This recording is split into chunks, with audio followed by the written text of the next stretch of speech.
Hello everyone, welcome to Shri Ram online classes. मैं हूं आप नवीन कुमार और 10th क्लास की अपन बात कर रहे हैं।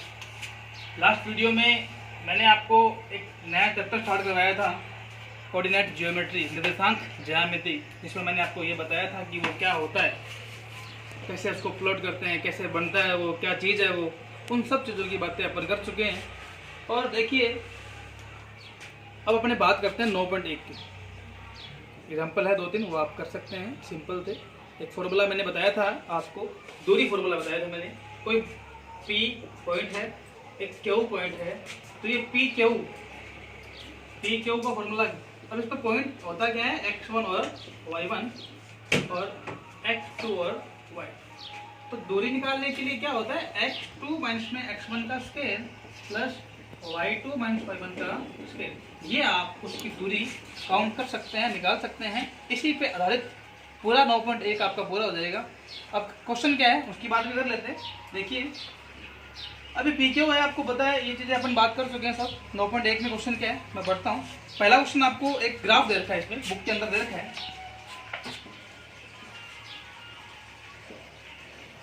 इस प्रकार से आकृतियाँ बनी हुई है। ये पी लिखा होगा, क्या लिखा हुआ है। अब 2 और 4 के बीच में क्या होता है, 5 होता है, कॉमन सी बात है। यहाँ 2 और 4 के बीच में क्या होता है, 3। अब ये पॉइंट क्या है पूछा है आपसे, तो सिंपल बात है, पहले x आता है, y आता है। पहले x आता है, ये बातें कर चुके हैं अपन। अब x पहले आता है, तो x है क्या, यही x है। अभी कितना है, 5 है, तो पहले कितना आ गया 5। कितना है 3 है, तो बाद में कितना आ गया 3। ये पॉइंट क्या है 5 और 3। इस प्रकार से प्लॉटिंग करनी है, पॉइंट बताना है कि पॉइंट कहाँ है। कॉमन सी बात है, ये ऐसा क्वेश्चन बोर्ड में नहीं आता, बस नॉलेज के लिए क्वेश्चन दिए हुए हैं। स्टार्टिंग के जो 5 क्वेश्चन है वो बोर्ड में नहीं आएंगे, बस थोड़ा नॉलेज के लिए ये। फिर सेकंड क्वेश्चन जो है, प्लॉट द पॉइंट। अब आपको पॉइंट है वो शो करने ग्राफ में, कैसे करने हैं देखिए।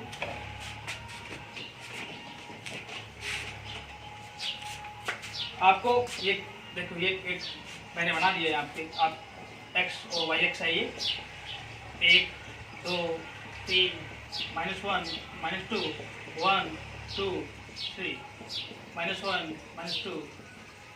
आपको पॉइंट दिए हैं, बस आपको बनाने हैं 1 और 2। एक, अब एक पहले, एक और आपको ये बनाना है 1 और 2। अब इसमें एक कहाँ है, एक तो ये एक है और एक ये एक, दोनों एक एक है। लेकिन ये पहले क्या आता है, x आता है।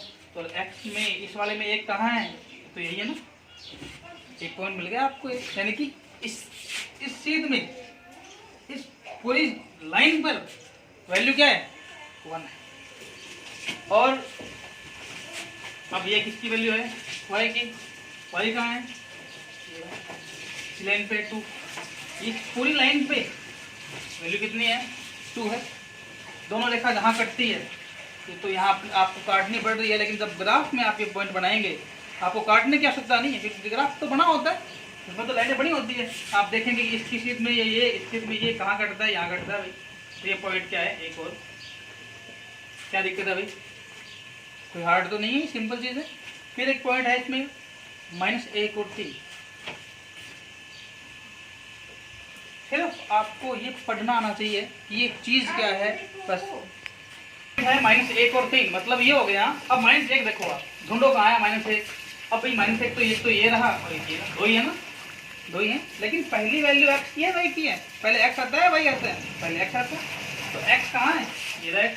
यानी कि इस पॉइंट, इस पूरी लाइन के ऊपर वैल्यू कितनी है, -1 है।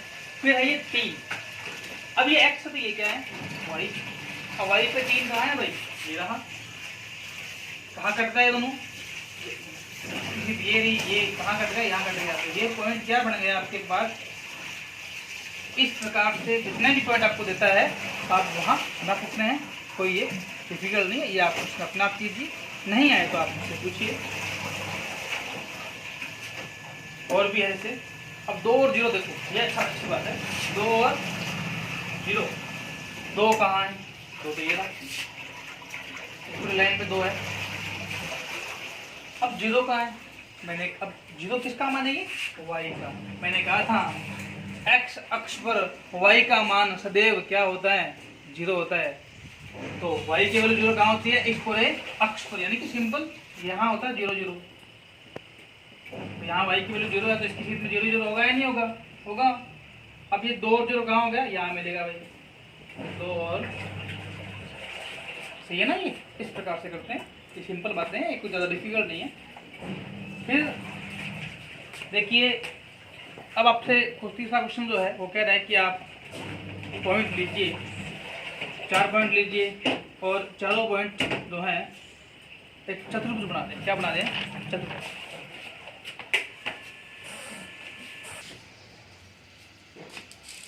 इस प्रकार 9.1 के जो 5 क्वेश्चन है आपके, उसमें आपको यही करना है, पॉइंट दिए होते हैं, आप एक्स एक्स वाई बनाइए, पॉइंट को ड्रॉ कर दो, बस उन पॉइंटों को आपस में मिला दो। क्या आकृति बन रही है वो आप देख के मुझे बताएं, ठीक है। अब क्वेश्चन नंबर 6 की बात कर लेता हूँ। क्वेश्चन नंबर 6 में 3 क्वेश्चन है, मतलब आपको 2 पॉइंट दिए, पॉइंट दिया हुआ है आपको, एक तो दिया हुआ है -6 और 7, और दिया हुआ है 1 और 5, -1 -का।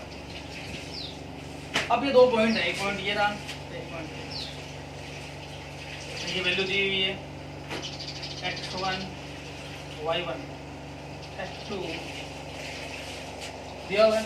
आपको इन पॉइंटों की दूरी निकालनी है। अब देखिए, दूरी सूत्र से क्या किया, दूरी सूत्र है क्या, x2 माइनस में x1 का स्क्वायर, y2 माइनस में y1 का। इसको आप x1 माइनस x2 भी कर सकते हैं, बात एक ही है, तो फर्क उसमें नहीं पड़ेगा। तो दूरी देखो, जैसे मान लो आपके स्कूल से श्री राम स्कूल की दूरी और श्री राम स्कूल से आपके घर की दूरी, तो फर्क पड़ेगा, नहीं पड़ेगा ना। इस पॉइंट से इस पॉइंट की दूरी या इस पॉइंट की इस पॉइंट से दूरी, बात एक ही है।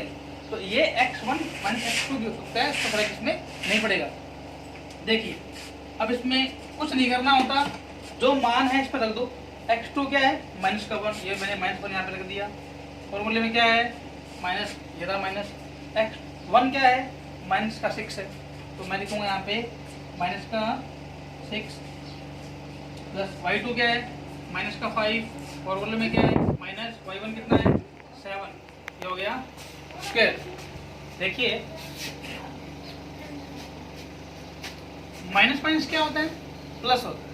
-1 प्लस का 6, ये पावर में, -5 और -7 कितने हो जाएंगे, -12, -12 हो जाएंगे, ये स्क्वायर पड़ा है। 6 में से गया 5 का स्क्वायर कितना होता है, 25, 12 का स्क्वायर कितना होता है, 144। अब आप ये बोलेंगे सर माइनस कहाँ गया, तो बेटे माइनस की स्क्वायर क्या होता है, प्लस होता है, यानी कि माइनस का स्क्वायर, यानी कि माइनस का गुना करेंगे, माइनस से माइनस क्या होता है, प्लस होता है। तो अभी 144 25 जोड़ेंगे तो आएगा 169, 169 आएगा, और 169 किसका वर्गमूल होता है, 13, किसका होता है, 13, यानी कि इन दोनों पॉइंट्स के बीच में दूरी कितनी है, 13। इस प्रकार से आप आगे वाले 2 क्वेश्चन आप खुद करेंगे। अब बात करते हैं क्वेश्चन नंबर 7 की। उससे पहले कुछ बातें और करते हैं अपन। जो मैंने अभी क्वेश्चन किया, दूरी वाला क्वेश्चन किया, सब में इस पूरे चैप्टर में 9.1 में आपको एक ही काम करना है, वो 2 पॉइंटों के बीच में दूरी निकालनी है। आपको क्या क्वेश्चन में आगे जो क्वेश्चन आएंगे वो क्या करेगा, 4 पॉइंट दे देगा, ये बताओ ये कौन सा चतुर्भुज है। तो आप क्या करेंगे, पहले ये दूरी निकालेंगे, फिर ये दूरी निकालेंगे, फिर ये दूरी, फिर ये दूरी। चलो भुजा निकल गई आपके पास। अब 4 भुजाएं आपके पास है, तो आप बता सकते हैं कि कौन सा चतुर्भुज है। इसलिए पहले बात करते हैं चतुर्भुज की, चतुर्भुज के प्रकार, उसकी बात अपन कर लेते हैं।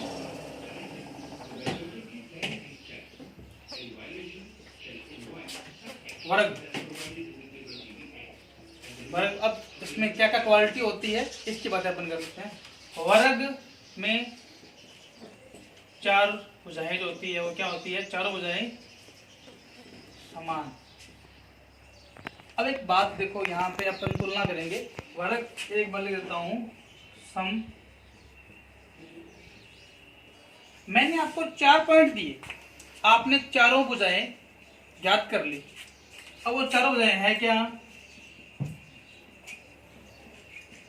चारों भुजाएं समान है, लंबाई में बराबर है।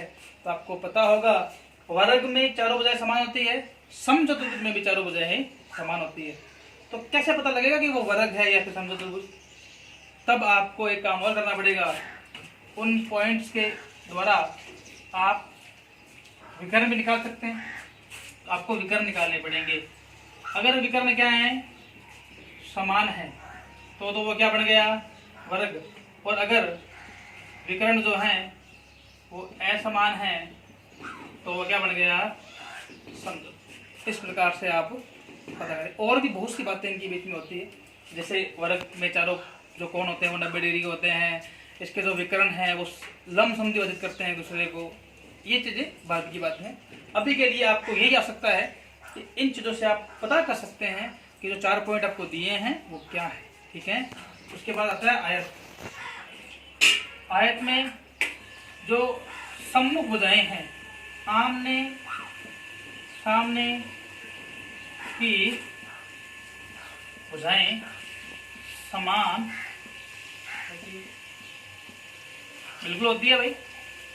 मैंने ये 4 पॉइंट दिए, ये भुजा कष्ट सारी है, ये 5 पता रही है। तो कहीं ना कहीं आप कह सकते हैं कि यार ये तो आयत हो सकता है, लेकिन इसी के बीच में समांतर चतुर्भुज बीच में बोलेगा भाई मैं कर जाऊंगा, तो क्या करेंगे आप? समांतर चतुर्भुज। समांतर चतुर्भुज वह चतुर्भुज होता है जिसकी आमने सामने की भुजाएं समान तथा समांतर होती है। तो इसमें भी क्या होती है ये चीजें? आमने सामने की भुजाएं समान होती है। अब आप कैसे पता करेंगे कि वो आयत है या फिर समांतर चतुर्भुज से? तो अभी आपका दिमाग लग गया होगा कि यहाँ पे विकर्ण काम आया था, तो यहाँ पे काम क्या आएगा? विकर्ण काम आएगा। अगर विकर्ण समान है तो वो क्या बन गया? आयत बन गया।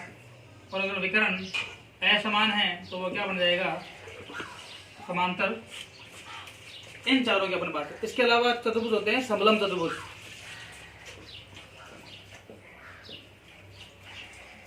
समलंब चतुर्भुज वह चतुर्भुज होता है जिसमें भुजाओं का एक युग्म समांतर होता है। जिस प्रकार एक ट्रक की आकृति होती है, ये सब आकृतियां क्या होती है? अब इसमें ये भुजा क्या है? समांतर है। तो ये क्या है? समलंब है। इसके अलावा पतंग पढ़ा हुआ आपने, पतंग, तो वो भी क्या होता है? चतुर्भुज ही होता है। कितने चतुर्भुज होते हैं? और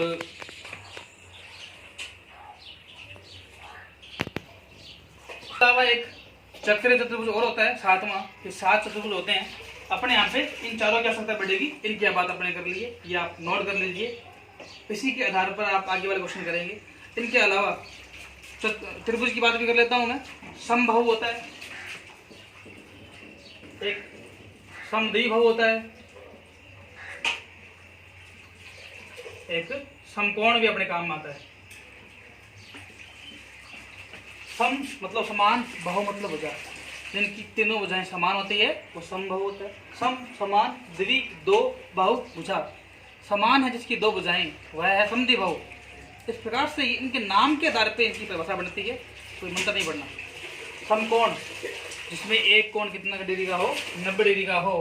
और समकोण त्रिभुज में एक बात और लागू होती है, वो क्या है? पाइथागोरस प्रमेय। कर्ण स्क्वायर बराबर